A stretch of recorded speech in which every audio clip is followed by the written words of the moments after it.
Kakang mantri sing teka Sriwedari. Ana apa Kakang? Kowe tak kandhani. Anggonmu mapan ana ing Sriwedari. Andadekake Sang Dewi Citrawati kamigilan. Satemah muntak penggali Sri Arjuna Sasra jumangkah gagah bakal mateni karo kowe. Mula banjur tak pambeni mergo aku ngerti yen buta bajang ki kowe. Aku matur bakal nyingkirake buta bajang saka Sriwedari. Nanging panjenengane ora kersa. Buta bajang kudu dipateni. Mula ripalungguhan iki aku teka kene. Mung bakal ngestokake dawuhe ratu. Aku wis saguh ana ngarepe ratu lamun to mateni buta bajang.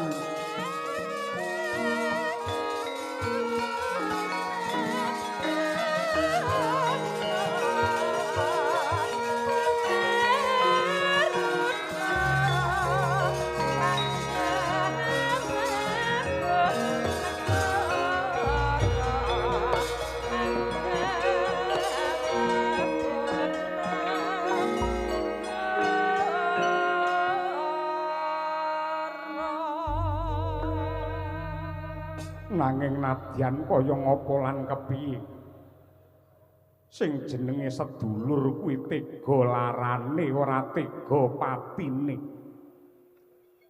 Mula lakon iki bakal tak reka daya.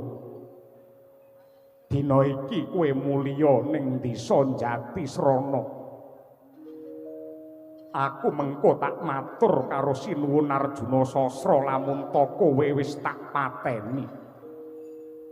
Mengko lamun to aku wis ketrima dadi pejabat negara kene. Sumantri kelakon dadi wong sugih. Aku bakal mulih ning Jatisrana gawakake sandangan sing becik kanggo kowe, panganan sing nirasa kanggo kowe. Sing baku ripalungguhan iki kowe mulya. Aku yen kon mulih tegese kowe ngapusi karo ratu. Yen ngapusi karo ratu tetel jiwa kasatriyanmu. Mula aku njaluk kowe aja wigih ringa-ringa gandeng Kakang Mantri wis saguh wis sumpah bakal mateni buta bajang. Ripalungguhan iki tak seblake dadaku. Aku ikhlas lahir batin mara gage aku patenana Kakang Mantri. Aku iki menungsa dudu kewan kok mateni wong iki piye?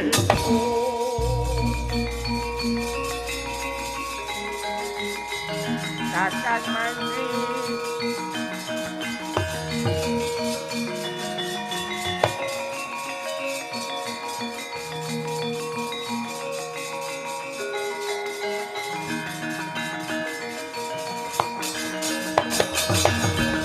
Napa ta mirahing sun prihatin waspagung ijil tuhu tahatan pokarya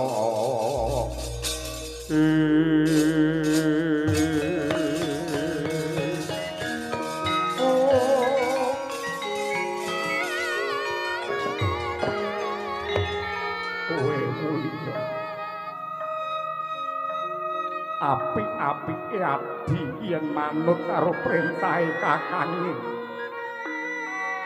Kowe mulya ya cah bagus.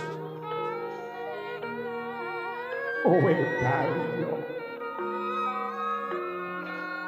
Ndak rewangi goroh merga saka gedhene rasa tresnaku karo kowe. Bedahe apa aku duwe derajat pangkat yen kelangan adi sing ndak tresnani. Mulih Mulih. Aku ora pengen duwe kakang sing ora jujur kaya ngono kuwi. Aku ikhlas mati kanggo tumbal kejujuranmu Kakang Mandri. Mulya. Emoh. Mulih. Emoh.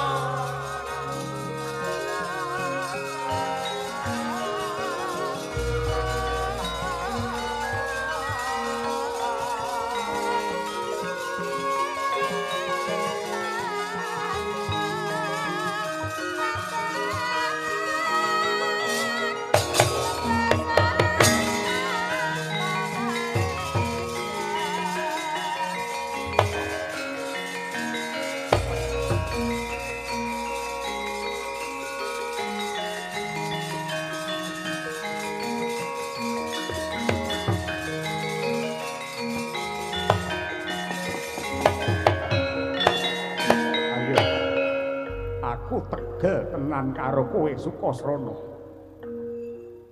Yen kowe ora bali, panah iki sing bakal nembus jantungmu. Ya, pancen iki sing tak enteni Kakang Mandri. Sawangen wis tak seblake dadaku.